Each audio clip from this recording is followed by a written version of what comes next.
Why, hello there, everybody. It's me, ya boy. It's me, Corey, and I'm joined with nobody else. It's just me, because we're doing something a little wacky for this spooky Halloween. So, Call of Cthulhu has in the starter box. There's a short little adventure. It's called Alone Against the Flames. The gimmick is that you can play it completely by yourself. It's done as like a choose your own adventure book.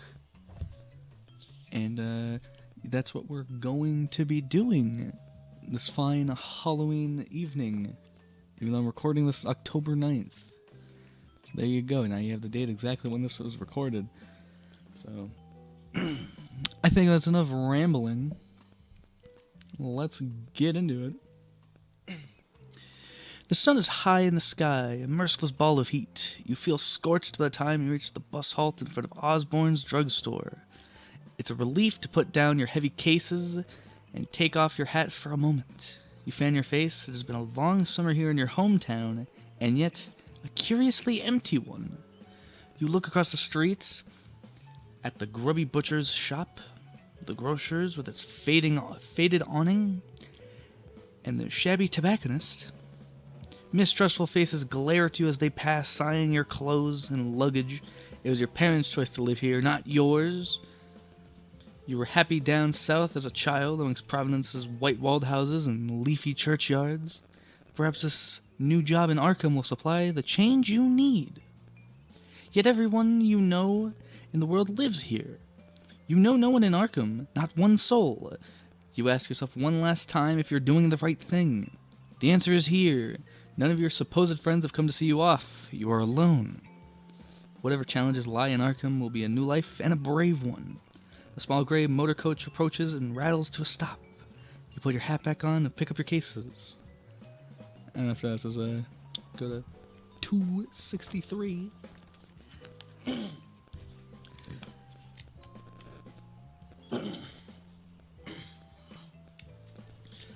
263, that's close to like the end of the book. Cool. I don't know how well this will go. Maybe this will go really bad. I don't know. I'm just kind of rolling with it.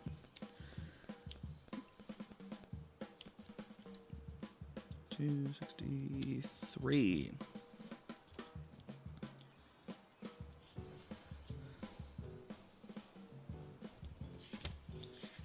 Double checking if it's 263. Okay, it is 263. 263. Two young men with sullen expressions alight from the coach. One looks you up and down before heading away. The driver also steps down, glancing at you before crossing the road to visit the tobacconist. When he returns, he is rolling a cigarette between his yellowed fingers. He gives it a final twist and examines you as he reaches for his matchbox. He is a thin man in his 50s, dressed in a stained shirt with the bus company emblem. His eyes are sharp in their darkened sockets. Where to? You show him your ticket for Ossipee. From there, you will connect to Rochester and Portsmouth for the coastal line to Newburyport, and finally, Arkham. You should be able to afford a rail ticket for at least some of the way, otherwise this will be the first of many long bus trips. The driver scratches the match and lights a cigarette. The ends flare as he takes a draw. He then exhales and gestures to the back of the coach. Look at Rex up there. Booty booty boy. Okay. So that's the fun part. We get to... Partially, I'm too lazy to do that. Okay, and I gotta pull out my notebook. Because this is the fun part. We get to partially make a character as we go along. Give me a second. I'm pulling up my notebook right now.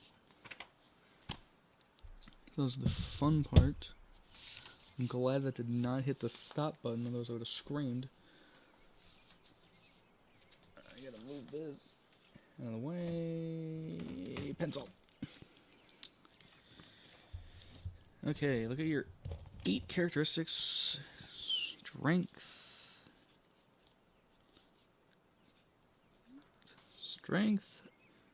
Constitution, power, dexterity, appearance, size, intelligence, and education.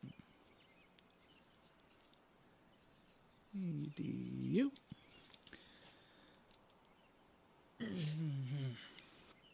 Okay. So I get I get an 80. That's the thing. What do I want to spend that 80 in? I think I will make myself very dexterous.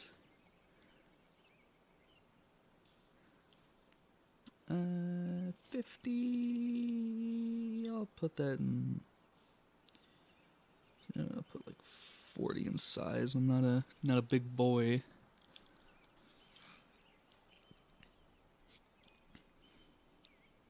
Okay. I have 260s, a 70. You know what? 60. Put that in my con. Put a 60 in the con. We'll put a 70 in my power. Put another. Put that other 60 into my appearance. And I think that's just 50s.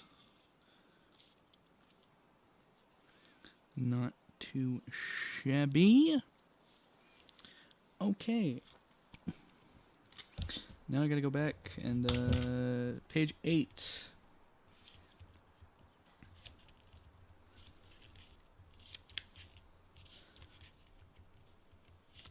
Okay, and I passed it.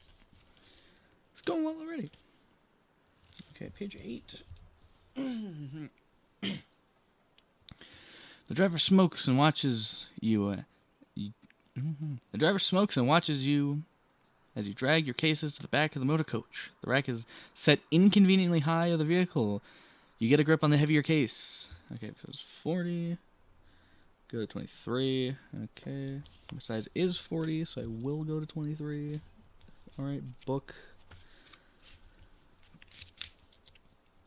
23. You struggle for a few seconds before the driver comes up beside you and lends a hand, still puffing on a cigarette.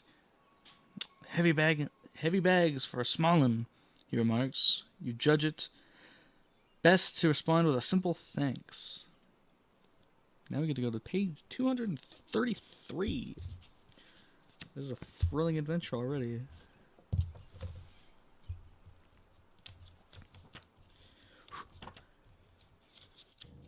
I need to go back because I don't actually... No, don't be lost already. It's going well. I'm getting lost.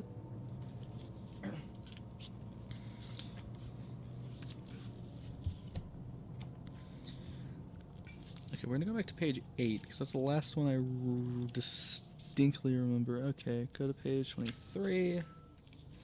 Okay, 233. Okay.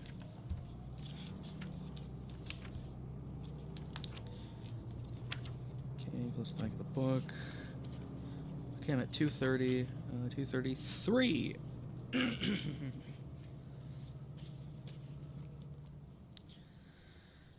Okay, the driver flicks his cigarette into the gutter and steps into the motor coach. Its engine coughs into life. You board, grateful that you will be the only passenger for the initial part of your trip at least. With mixed emotions, you watch from the window as the tired avenues of your old home slip behind you, receding into the distance. For a few minutes, you can still see the church spire over the brow of a low hill.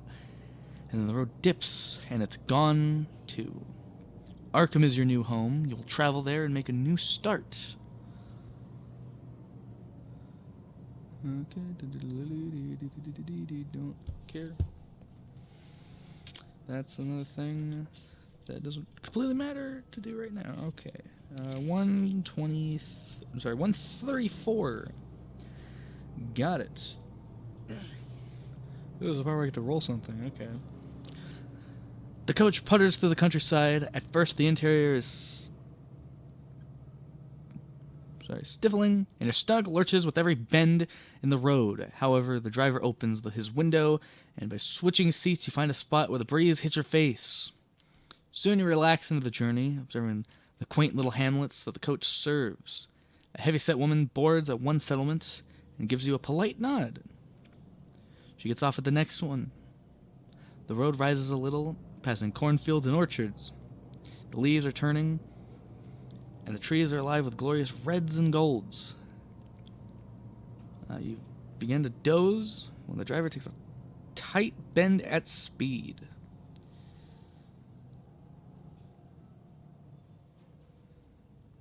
Okay. Now we gotta do math really quick to get my thing. Okay.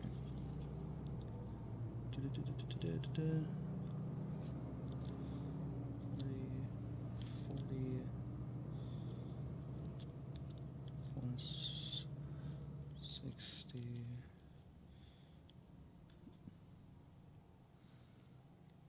divided by 10.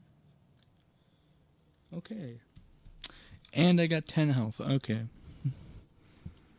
Cool. That will totally not come to kill me later.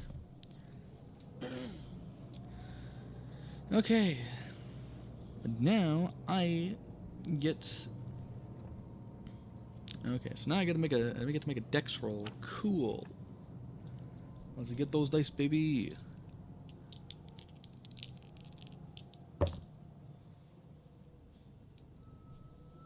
That is a 63. That is higher than my dex. So that does not succeed. Okay. Cool. Oh, wait, no, sorry. 63 is lower than my dex. So I do succeed. Cool. Okay, 261.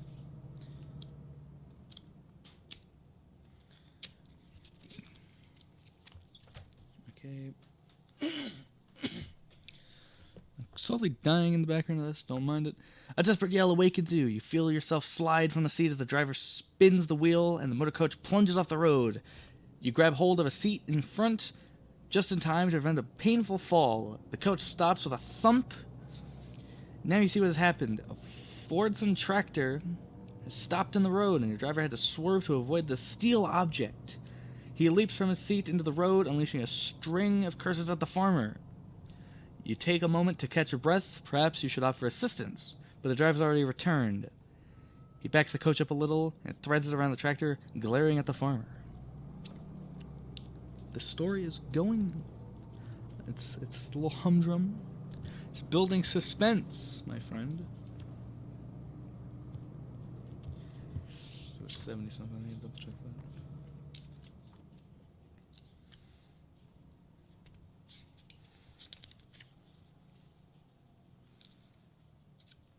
Sure, like my inability to remember pages. I was like 70 something.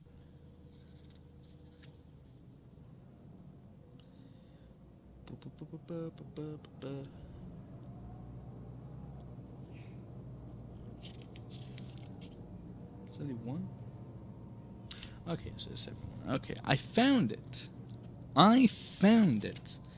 Oh, my back. Okay. You resume your journey. The driver takes the curves and with more caution than before.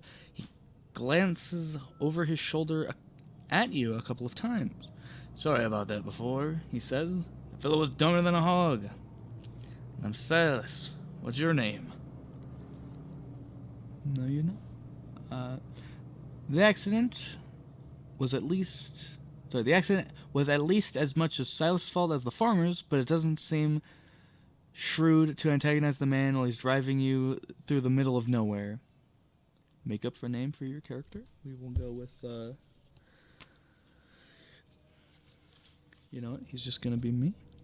Although I'm not a smart boy. He's just gonna be Corey. He's me. In real life. In this game.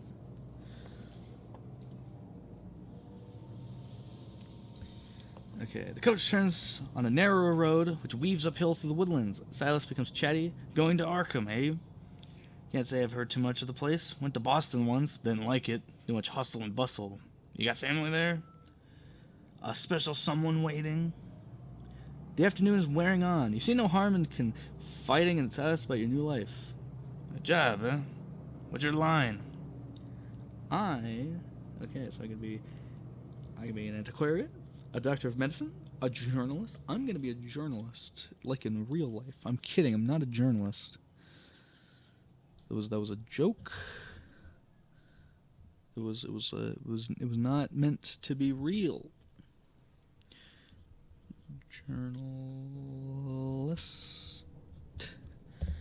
Okay, I'm a journalist. Go to 239. I think this is going slightly well. I don't actually think so.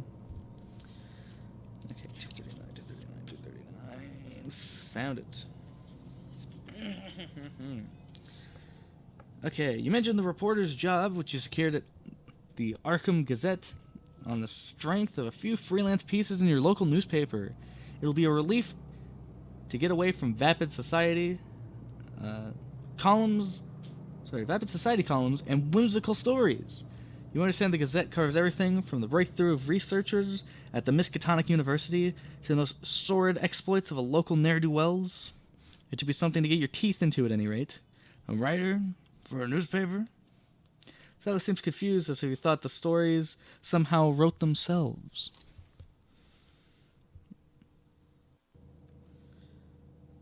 Okay.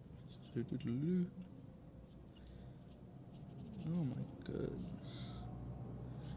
That's gonna take too long. We're just gonna stay. Okay. 128.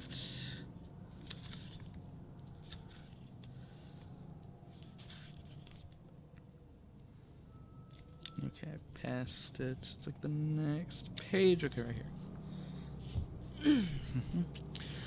You realize Silas hasn't made a stop since the incident with the tractor. The motor coach winds its way uphill. However, your thoughts are interrupted as the road crests a ridge in which you have a magnificent view of the vista below. A creek snakes through the valleys, breaking the rich autumn palette of the tree line in the distance. In the distance, the white mountains rise into hazy cloud. There is no settlement, not even a cabin as far as the eye can see. Birds drift through the treetops, and you can just make out what might be two white-tailed deer lingering by the water. Perhaps you are making a mistake by moving to the city. Could you survive on your own in this lush wilderness? Okay.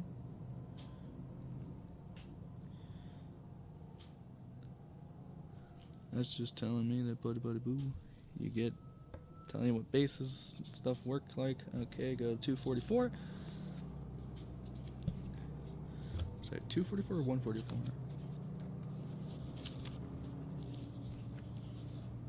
144, sorry. The motor coach rattles on the way through the hills, and Silas lapses into silence. The sky darkens behind you, pinks tinting the clouds as the sun descends. Finally, a welcome sight comes into view, a settlement on the crest of the hill. This doesn't look like the pictures you've seen of Ossipee, but perhaps you can persuade Silas to stop while you stretch your legs. Minutes later, a harsh stuttering comes from the engine, interrupts your reverie. Silas frowns and rattles the gear stick. The motor coach falters in its accent. Sorry, I said accent. Ascent. Sorry, is ascent. Silas is a curse you don't recognize and grinds his teeth, struggling at the wheel. You seem to inch up the hill until you reach the first buildings, low dwelling constructed from a rough red stone. Silas wrestles the coach into a small bay off the road. He scrambles from his seat and makes for the engine compartment.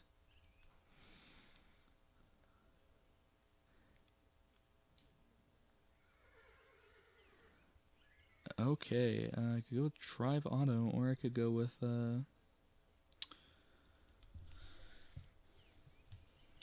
I could go with Psychology, but that's a terrible idea.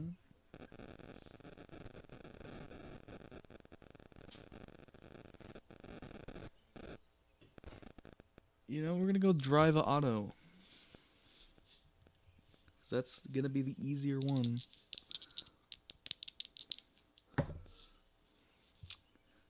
71. Okay, that fails. Okay, failure will go to 194. So I guess I probably should explain. Essentially, how the dice work is it's a D100. You have a number dedicated to a stat or skill, and you have to roll the D100, and you have to roll under that. Okay, 94.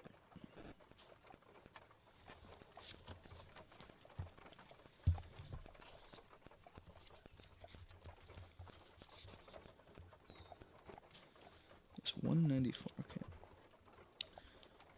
Wanted to double check. Okay. Silas opens the engine compartment and sticks his head inside. The hot metal pops and sizzles. He pokes at various compartments, and then withdraws and wipes his brow, smearing it with dark grease. I ain't sure what wrong. Might be the oil pressure. Might be something knocked off kilter when we took that spill. Can't do much until the engine cools neither. And with the light falling, I reckon we'll be here through the night. He wipes his hands on a rag. The shadows from your surrounding are already long, and the air is chilly. You feel stiff from the journey, and the night in the rickety coach sounds unappealing. Silas sees her dismay. Here's Amblehead, miles from any place. I only come through here twice a week, but the folks here are good people. May Ledbetter keeps a spare room. She'll look after you. Up that alley, turn right, first house on the left. He scratches his cheek, looks again at the engine compartment, and spits on the ground. Meet back here at 8 in the morning. We'll see how we stand. Okay, so I have options. I could look for that house. I can ask him how he'll spend the night. I can challenge him about the breakdown, which I don't actually know what that entails, but I'm curious. I'm going to go with that. 257. Doink. Okay, that's 250. Should be the next page. 257.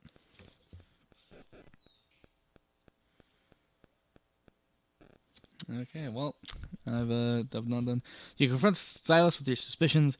His brow darkens, and he shows a mouthful of twisted teeth. Ain't that just like you city types? He spits. Thinking the worst of a man after he's gone out of his way to attend to your comfort? He stalks around to the back of the coach and hauls your bags on the rack, dumping them on the ground at your feet. Take 'em, otherwise I guess you'll be accusing me of thievery in the morning. He marches off into the darkness, raging. That could have gone better. Alright, 267. Okay. You drag your cases between the sullen buildings. You find surprisingly weary, despite the fact you've spent all day sitting down. Silas's direction leads you to a modest dwelling with a slate roof. A nameplate reads, Ledbetter. And underneath the sign, you see in a neat copper plate reads, Lodging Room. The lane around you is gloomy, but a lamp flickers in the window. A breeze chills your face. You're not about to begin your new life by sleeping in the street. You rap on the weather-beaten door. I gotta go to page 4. Oh, I already went too far. Too far again. Help! Okay, page 4. This is going well. We accused a man of stealing from us. Okay, after a moment, you hear footsteps outside the house. A bolt is drawn back, and the wooden door swings open. A figure with loose curls and a rough-looking house dress peers at you. Her gaze takes in your traveling suit and your cases. Her voice has a slight Irish lilt. I guess. Yeah, fucking let me go full Irish. Hello, should I take it as you're looking for a room for the night? You inquire as to her rates, suppressing a grimace. As far as you see in the village, does not offer many alternatives. Oh, you'll find them quite reasonable. She says, you look tired. You look tired. I may come inside and we'll talk over a cup of tea. Okay. The Ledbetter house feels cramped with a low ceiling and simple fittings, but it is well kept, and a cheerful fire crackles in the grate. The aroma of the tea is soothing, and the cup warms your fingers. Have you come to Amberhead for the festival? Asks May. So I can explain what happened with him, the coach, or I can ask about the festival. Fuck Silas. I'm gonna ask about the festival.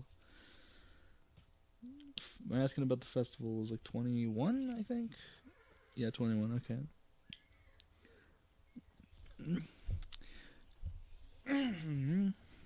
What's this about? Well, no, I suppose the festival's the only reason folks come to Amberhead. I thought you had come to study it, or take photographs. That's not tomorrow night, but the night after, I suppose. It looks very strange to a passerby. May taps her tea, the spout chinks against her cup. We got the beacon, you see. One night every year, there's a torch-lit procession, and we light the beacon on the cliffs. You've never seen this turns into gibberish. You've never seen the likes of it. They say it keeps the spirit of the village alive for another year. It's a celebration. A celebration. She trails off for the moment and blinks. But you come here to listen to me blather. And you must be hungry. I could rustle you up a bit of stew. How would that be? You ask again about her rates, and May names a price so low you could accept it without hesitation. The room is small and comfortable, and the stew dark and hearty. After dinner, you have a couple hours before your usual bedtime. I could either talk to May some more, I could walk around to get my bearings, or I could turn in for an early night. Yeah, we'll walk around. I think getting to know the place, even if we're gonna be here for like a week, for a week, for like a day, potentially. I don't know. This car may be broken down for like weeks. 75.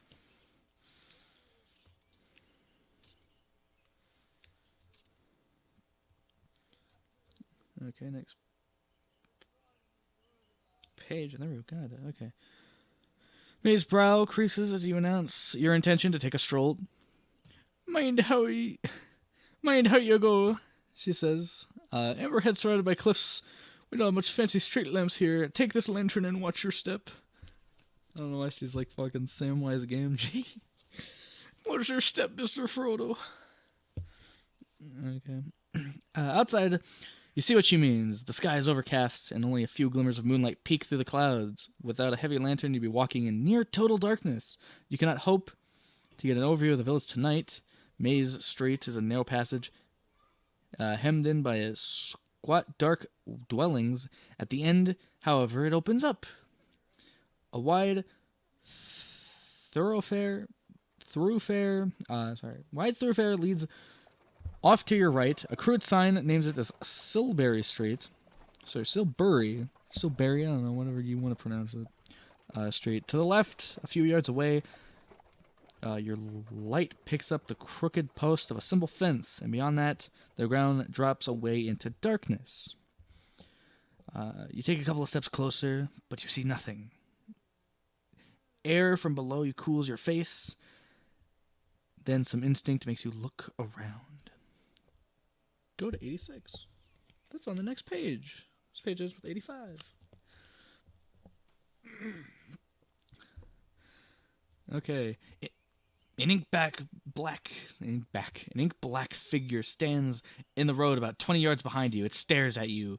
You form the sudden impression that it'll run at you and throw you off the cliff's edge. This is unsettling.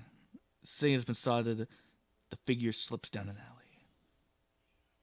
You know, I'm gonna be curious to a fault. I got options either return to the safety of the Ledbetter house or confront the dark figure. I'm gonna go with the worst option. I'm gonna confront this dark figure.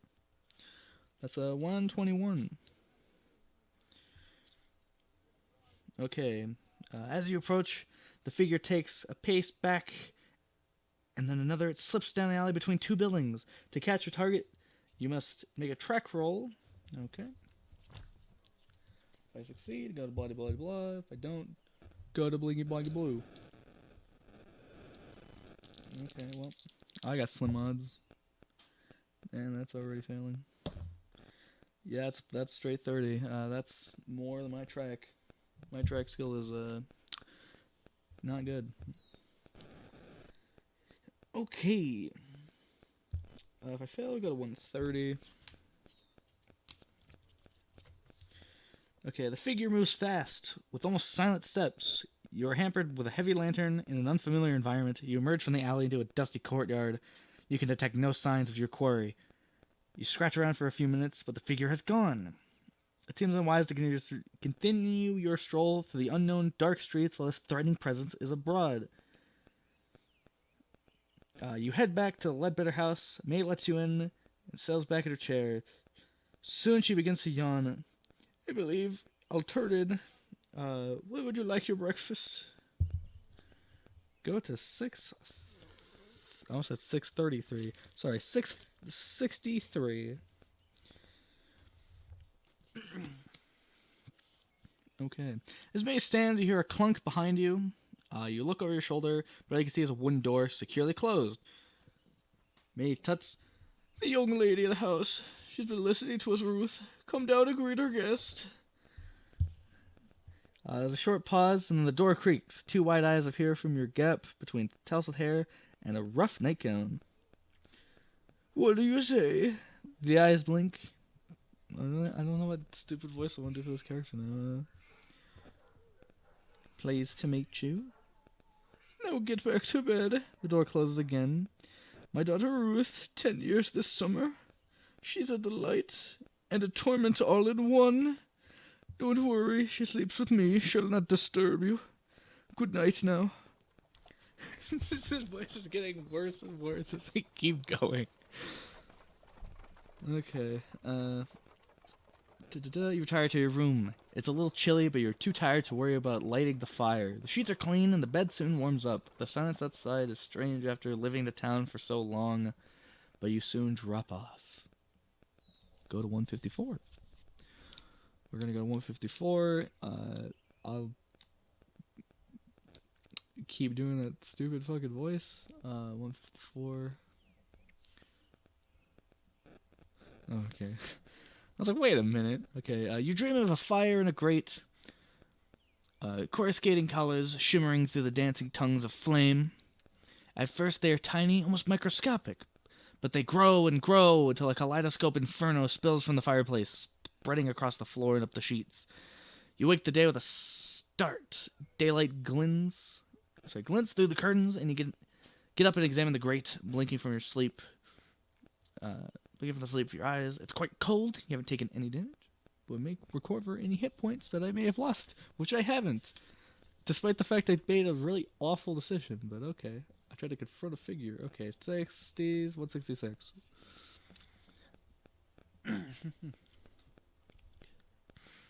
You may seem to have no running water, but has supplied some in a ceramic jug. You freshen up at the washstand and go in. She cooks a hearty breakfast and leaves you in a place to eat. At about 7:30, you're paid up, packed, and ready to go. You bid May goodbye, and she wishes you for the best in your new career in Arkham. Wait.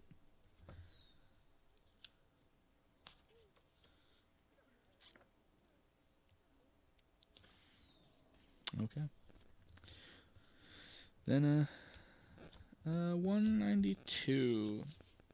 To continue this riveting tale. Okay, 192. You're already tired of your heavy bags. Hopefully Silas has repaired the motor coach and you can resume your long journey. A sourpuss he might be, but the old driver seems to understand his vehicle well enough. You pause to check your watch, still 20 minutes early, and around the final corner, the motor coach is gone. Uh-oh. I should have said mean things to him, I guess. Uh-oh. You put your bags down and search the area, trekking up and down slopes around the corners, around the edge of the village. You trace the long road behind as it winds up across the hills. 8 o'clock comes and goes. There's no coach to be seen. A passing villager notices your bags. Looking for the bus? I'll take off at first light. He's due back here in 3 or 4 days if you need a place to stay. May Ledbetter rents a room. The man raises his hat to you and strolls onto the village. You curse Silas under your breath. Perhaps he went for parts, but you wonder if the old goat is stranded you here on purpose.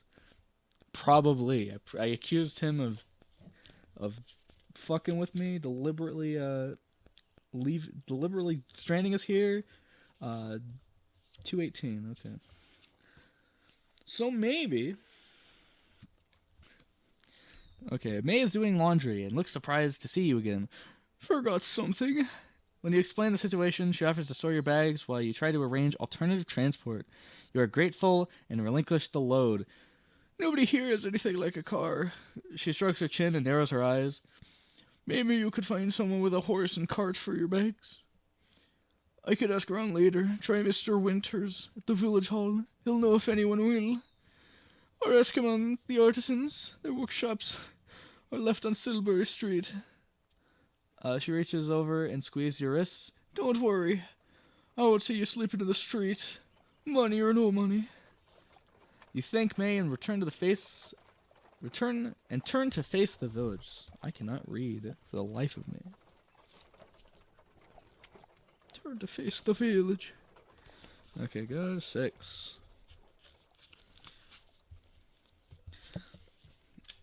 Okay, you wander the streets of Amberbed without any particular destination in mind. The village is built on relatively flat upland with splendid views. To the north, go this. Had to get that one on. Okay. To the north, the hazy tips of the White Mountains reaches for the heavens. To the south, the sparkling waters of... I don't even know how to pronounce that. I'm not even going to try. There's a lake to the sparkling waters of a lake to the north. Or to the south, sorry. Touch the horizon. The village itself takes less than 5 minutes to cross from edge to edge. You've arrived on the winding road to the west. The only road leaves to the south, following a lower ridge of land as it turns east. In the southwest of the village, an open, grassy space borders a ruined church. Its graveyard cresting on cliffs to the northeast.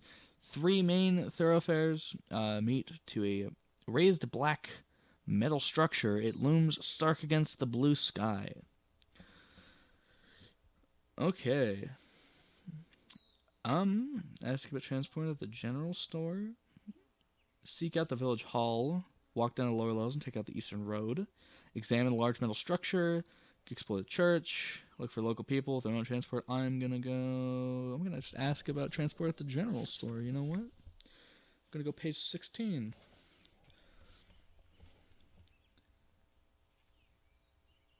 Okay. The general store is on a corner beside the main road. Just before it plunges into the south, the shopkeeper is a brisk, immense lady with a starched apron and strong shoulders. She looks hard at your unfamiliar pace. I don't know what transport. There's a motor coach comes here twice a week. Missed it. Truck brings in my supplies every second Tuesday, but that's not due until next week. She shrugs. Seems Emberhead is content to keep its distance from the outside world. Okay, I can buy things here, but I'm not going to. Alright, 25. Okay, you're beginning to get your bearings in Emberhead. Would you like to explore some more? Okay, if I'm ready to move on. I think you know what? I give up. I'm moving on. Go to 3. The morning exertions have left you hungry. You've roamed the streets of Emberhead looking for sustenance. There's nothing resembling a busy cafes at your hometown, or anything that might be called a restaurant. It in the beginning looks like you'll have to get supplies from the general store when May Ledbetter comes down the street with a girl trailing in her wake. This must be Ruth. As she notices you, she races past her mother and approaches you with a smile. This is a different Ruth from the shy creature of last night. She reaches you. She stops. She stretches her arms up in celebration. She looks up in your eyes abruptly. The smile drops from her face. What on earth? The smile drops from her face and looks several years older. Get out before the festival, she hisses. Get out! She blinks hard and then scuttles back toward her mother. She approaches, wrapping an arm around the daughter's shoulder. She smiles. How are you getting on? Have you found transport? Startled, you explain the frustrations of the situation. I'd try Mr. Winters in the village hall. He's always in of an afternoon. You'll be hungry by now. Help yourself to food in the house. The doors are locked. You glance at Ruth where she's squirreled herself behind her mother's leg. Her eyes implore you to silence. You know what? I'm assuming I'm not gonna get any fucking answers if I ask about this, but I will try. I will ask May what Ruth said, which is page 15. You ask May why Ruth wants you to leave town. She gives her daughter a hard stare. Ruth looks to the ground. May says, Ruth doesn't like it when we have guests in her house, but she needs to learn that we don't always get what we want in life. Sometimes we have to do things we might not best like, but they're necessary all the same. May shakes her head at you, and then nods in the direction of the house. You catch a hint of emotion behind those green eyes. Page 22. Okay, you take your leave of the Ledbetters and head towards their house. The doors opens easy in a low kitchen. You make a meal from stodgy bread and leftover stew. A little window offers you a view of the mountains. If you've learned one thing this morning, it was that Emberhead streets hold a little to occupy the visitors from out of town, but there's still about 5 hours of daylight remaining. You can take some provisions and the bare essentials from your luggage in hopes of reaching another settlement before dark. Or you could ask for Mr. Winters.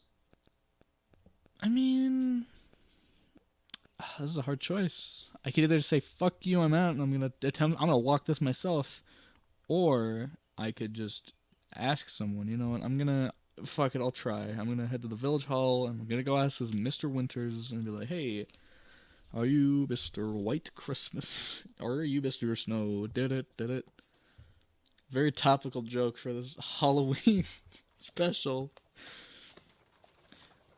The village hall overlooks the north ridge of the village. You walk along Silbury Street to find it, conscious of the oppressive black structure framed at the end of the road. The shutters of the hall are open and some windows left ajar. There's no knocker, but a little bell over the entrance twinkles as you push the front door. Inside a sturdy door to your right marked private. To your left, an opening leads into a bright room. You take a few steps inside. Benches line the walls, and there's 2 notice boards mounted between the windows. It's like, is there the notice boards or knock on the door? I'm going to knock on the door because I need to talk to this Mr. Winters fellow, 24.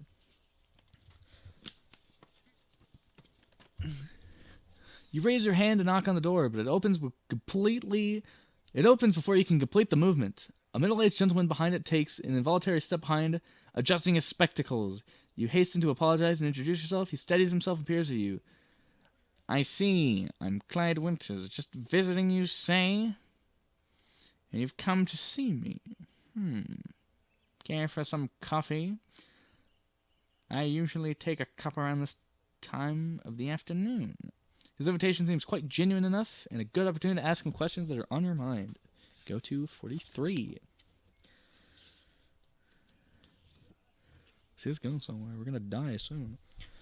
Okay, you step through the door marked private. On the other side of the village hall is marked in marked contrast to the public space. The office is compact, lined with shelves and books and files, and file alcoves. One corner is reserved for a tiny pantry and what is presumably a water closet. You study Mr. Winters as he fills his percolator. Although thin on top, his hair is oiled. Okay. Although thin on top, his hair is oiled and neatly swept back. His suit is a sober affair and well tailored, even if the cut is a little old-fashioned. A lesser man working alone might have loosened his bow tie for comfort. On the desk against the opposite wall, you notice what looks like a telegraph set. I'm going to ask about this. Okay, so I can either ask about the telegraph immediately, or I can make small talk.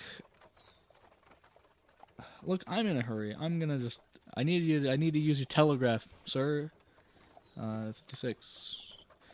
The telegraph. Much as we value our isolation, we do need the link sometimes.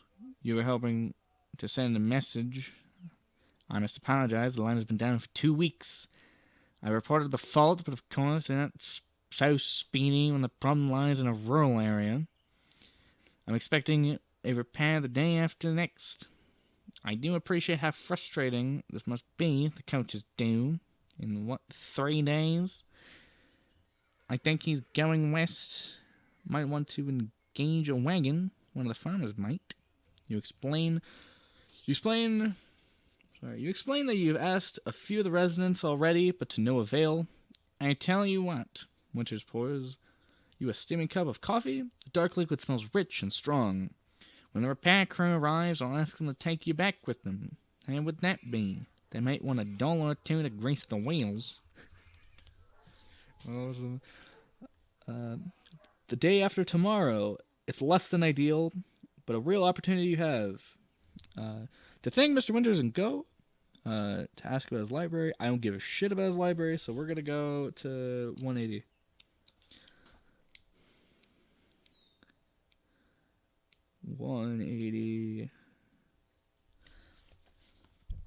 Okay.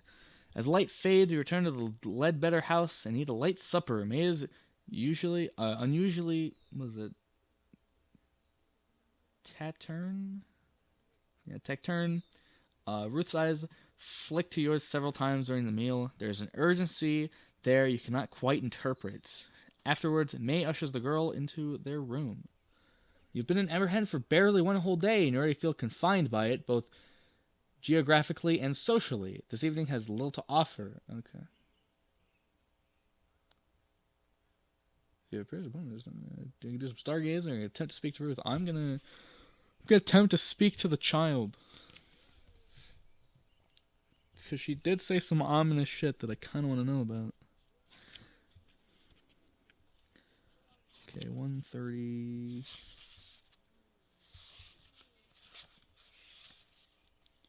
138. Okay.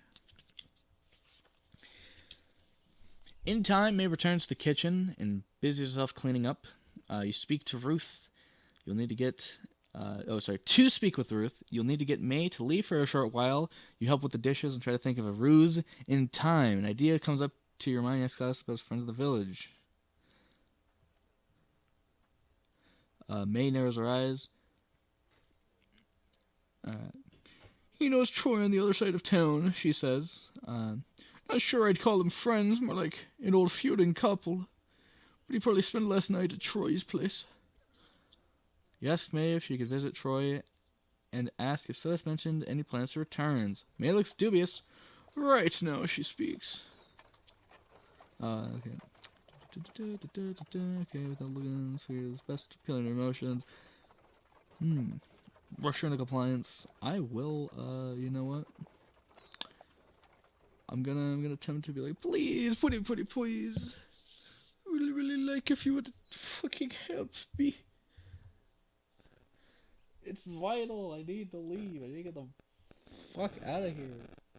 Okay, I gotta get 30 or under. Another roll, gamers. That's a 25, baby. That's a 25. And you know what that means? That succeeds. Okay, 145. Well, I suppose it'll only take a few minutes. I don't know, she's like vaguely Italian now. May fetches a coat, and heads out into the night. You give her time to get clear, then rap on the bedroom door. Nothing comes but silence. Then feet pat across the room. The door opens a few inches. Ruth's eyes stare through the gap. Glancing from left to right, you explain her mother has left the house and ask what's been bothering her. Those eyes flick up and stare at you. It's tomorrow, she whispers. Same as every year. They took my dad. They'll take you if you let them. The conviction in her eyes is chilling. You press her. Who is she talking about? All of them. Everyone. They've been watching you since you got here. You're marked. Her voice is hollow. 1 year. 1 year. When I'm older, they'll take me. You hear footsteps approaching from the outside. Loose eyes flash and the bedroom door slams. You turn back to drying the dishes. May enters and removes her coat. That man is a waste of time, she hisses and heads through to the bedroom. Okay. Cool. Now go to 157. That's the next page. Okay. The familiar surroundings of your guest room are becoming constrictive. The neat bed, small wardrobe, and dressing mirrors still have the feel of a prison cell about them. What are you still doing here in Emberhead? Your new life is elsewhere. You lie in the bed, still a small crack in the ceiling. You turn over to the day's events, thinking through the little details you've spotted. You're certainly wary from the elevation and the fresh air. But do you feel safe here? I am not going to sleep. I can let myself fall asleep or I can stay awake. Fuck you, I'm staying awake. 2:30. I'm not letting these fuckers get me. You can't stop me. 2:30, I will have you know. Okay, sleep presses down on you. You blink it back and sit up, trying to think through your situation. Everything in Emberhead seems to be working to stop you from leaving. Perhaps the answer is to strike it out at first light and walk as far as you can, as fast as you can. You can always return for your possessions. And if you lose them, you have nothing so precious that it cannot be replaced. A tiny creak draws your attention from the other side of the room. Slowly, almost silently, the doorknob is turning. Grab it and wrench the door open, or I could pretend to be asleep. I could get the jump. I could be like, fuck you, Grandma. I'm gonna do that. I'm gonna pretend to be asleep. Go to 254. Okay. You slide on the bed and lie on your side, eyes closed. The hinges creak as the door opens. There's a long pause. A footfall sounds inside your room. Then another. The steps are careful and feminine. You give it a moment, then open one eye a crack. May crouches with her eyes back to do. She's fiddling something in the fireplace. To confront me, I don't like what she's doing, so I'm actually going to do that. It's time to confront. 260. May jumps as you swing your legs out the bed and speak. Stop right there, you dumb bitch. That's what it says in the book. I thought it might be cold. I thought I would light the fire. Mr. Frodo. She sweeps something away with her hand behind her. You stare, but you see nothing in the grate. I shouldn't have disturbed you, I'm sorry. She stands to leave. You make an intimidate roll. Okay.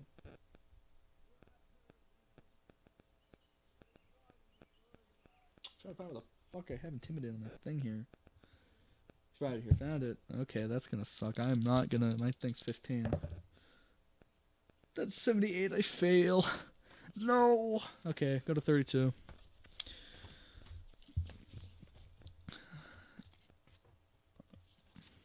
This is gonna be a story of how I die in real life. Okay, 32. Anger flashes in May's eyes. Would you strike a woman in her own house? She snaps. 18 people live on the street. If I scream, every one of them will come running. She scrambles from the guest room into her bedroom. You consider pursuing the issue, but decide against it.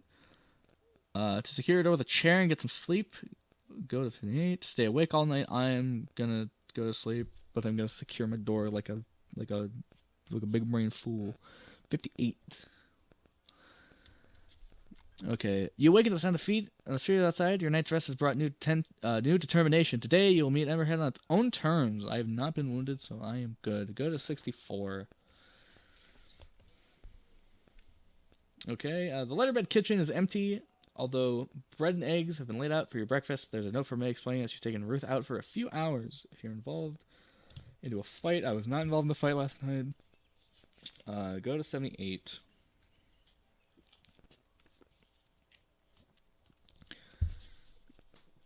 Okay, you make a quiet circuit of the village, pausing in unobtrusive places to watch the villagers. It's rather busy for this time in the morning. Yawning locals seem stream back and forward across the roads, carrying bundles of split logs to the side of what seems to have already been referred to as the beacon. You see two figures already up in its structure, arranging the wood. The festival bonfire is most impressive, but do you intend to stay to see it? You suspect something amiss here. While the villagers are distracted, you can do some illicit investigation, or simply leave town without looking back. I'm gonna leave town. I was told I'm going to fucking die, so I'm gonna do that. Okay, let's get out. Like Zoinks, Scoob, we gotta get out of here. Rutro, Raggy. We're going to 7. I'm out of here. I'm getting the fuck out of here. Okay. As you approach the southern road that descends into the lower ridge, you see 4 villagers blocking the route with farm tools and clubs. You veer off and head towards the rest road. Your heart sinks as the exact same scene as the other exit. I am trapped. No! Okay. So I either try to talk my way or slip past in disguise. I kind of like trying disguise just because I think that'd be really fucking funny, so I'm going to do that. 125.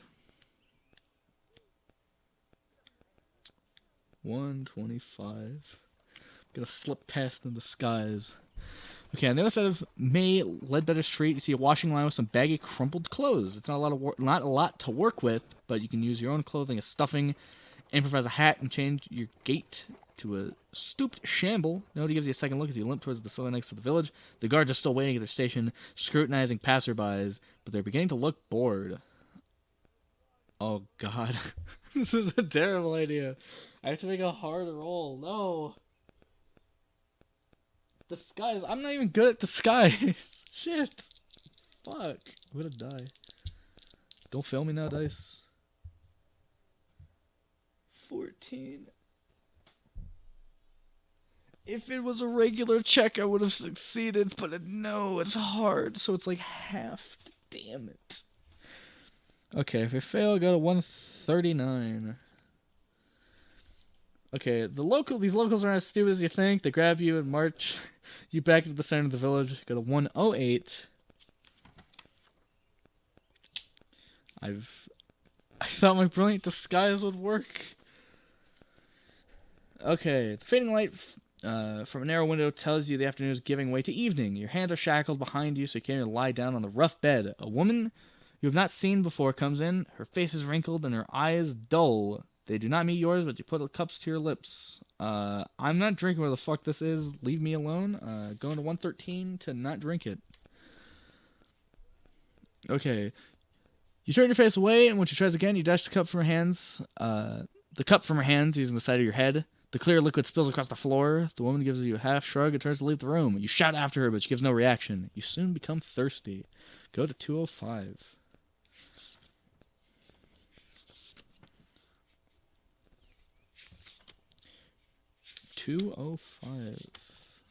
Why is this so far?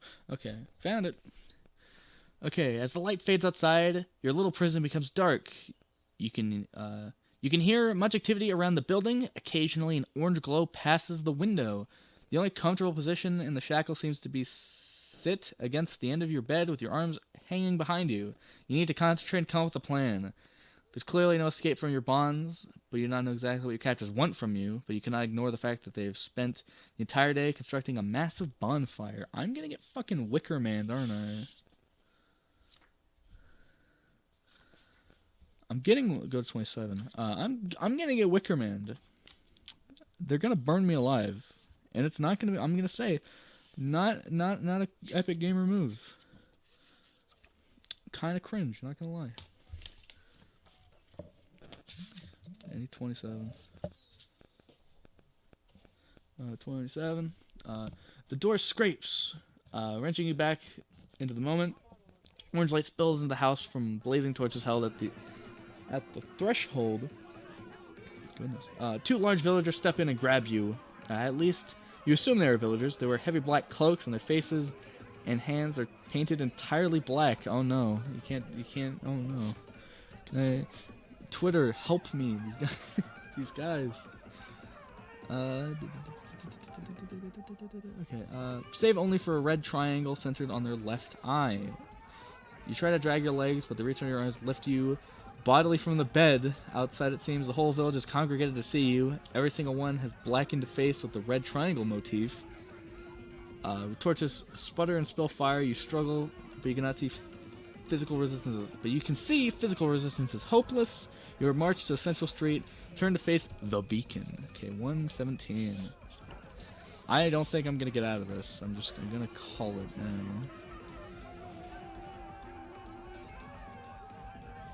Wait, maybe. I'm gonna double check what the page I was supposed to go to. 117. Okay. 117. Yes. Okay. I am on the right page. I just need to double check sometimes. Okay. The procession down the approach is slow and formal, save when you're weakened. Your sense.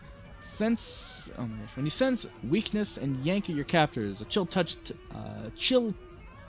you when you see the three human-shaped carried ahead of you, draped in red cloth. The beacon looms larger and larger. Its dreadful silhouette, a black triangle pointing to the stars. A low drone begins among the cloaked figures. Unbidden, the word mourners come to mind. Smoke from their torches makes you cough, and you feel the heat on your face. And when you reach the cleared area around the beacon, 3 dancers break from their pack, young girls swinging balls of fire in spectacular arcs, drawing circles around the night air. One by one, they draw closer to you and touch your forehead with sooty fingers. Each kiss you 3 times on your left cheek, right cheek, and then forehead. They whisper into your ear. The smell of kerosene fills your nostrils. Oh my god, okay. Make an appearance roll.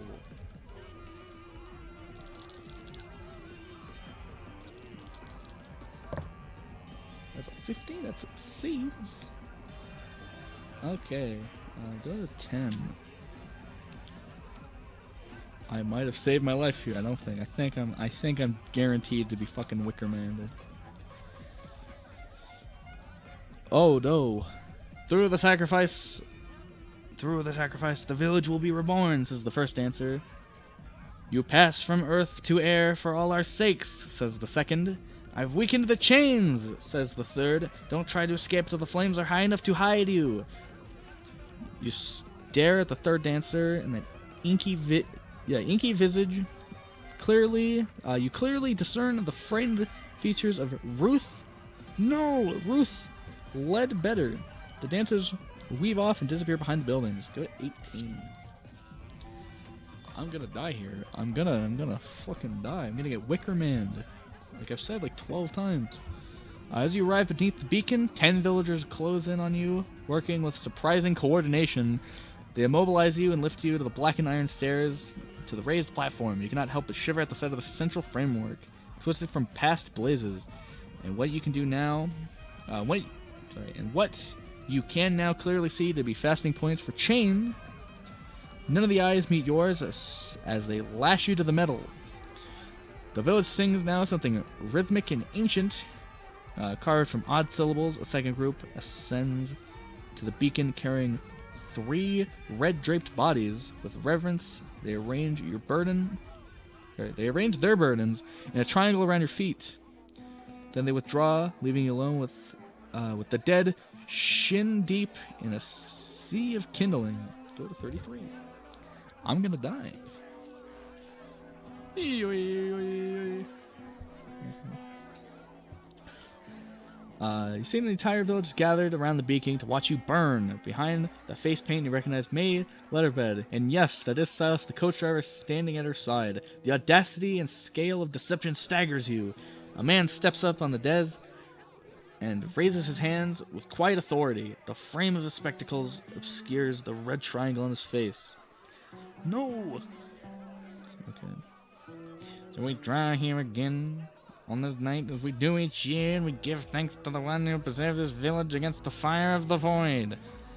You'll be taken by the ones from above in our stead. Your death will bring life to our streets and bounty to our fields. It will safeguard our children and elders alike for another year. We salute you. He bows his head. Around the beacon, bears step forward and lift their torches to the edge of the raised platforms. A ring of tiny flames flicker around the perimeter as they wink. The singing of the villagers drops into an unearthly rhythm. I'm not fucking waiting to see what happens. I'm going to throw my remaining strength against the buns. Because it doesn't matter. If this fails, I die. You're tired and your flesh ought to be insufficient against the dark iron of the chains. Yet you feel to give them a little where there's weakness in one of the links. Okay, I have to make a hard strength roll. Cool. It's not good that Okay, gotta get 25 or better. Sorry, 25 or lower. No! It's 96! Well, goodbye, everybody.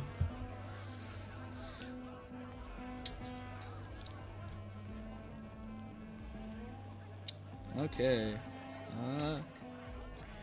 The flames snake across the kindling, catching and rising. Smoke rises, and it becomes difficult to see the villagers.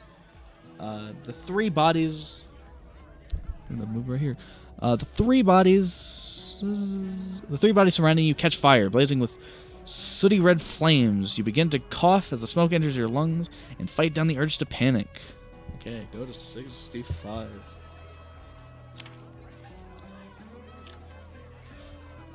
It's got fucking Wicker Man. What is this?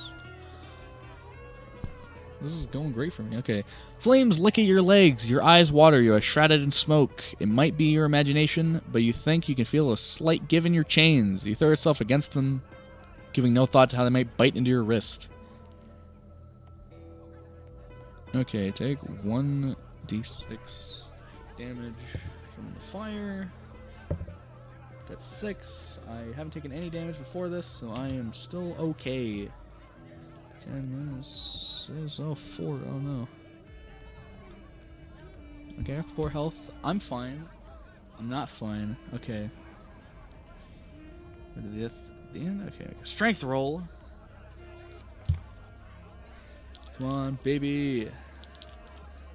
You know, actually, I'm gonna use these really nasty looking ones. No! It's 82! I'm not getting out of this. Alright, I'm dead. Bye-bye.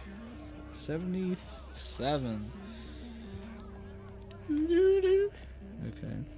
The chains give a little more. You feel that you could overcome them if only you had a little more time. But you feel the flesh of your legs char. The fire spreads up your jacket and licks at your face. And you know you have run out of time.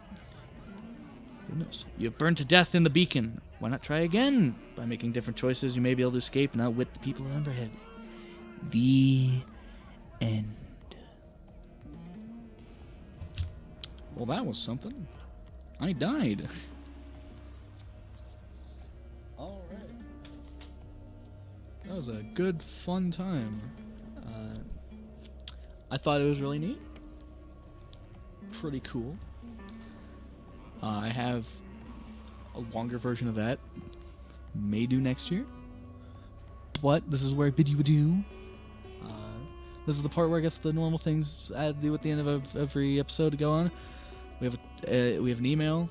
You can just email us stuff at it's just revolvingtabletop@gmail.com. We have a Twitter. It's just revolvetabletop. Twitter.com/revolvetabletop or just @revolvetabletop. And that's about it. We do have a Patreon if you want to give us money. It's completely optional. It's basically just a tip jar. If you like what we do, that's just patreon.com/revolvingtabletop. But just listening is all you really need to do. We appreciate you for listening. I guess by we, I mean me, because I'm the only one here. But I guess we'll be back next time. Happy Halloween, everybody. Ooh.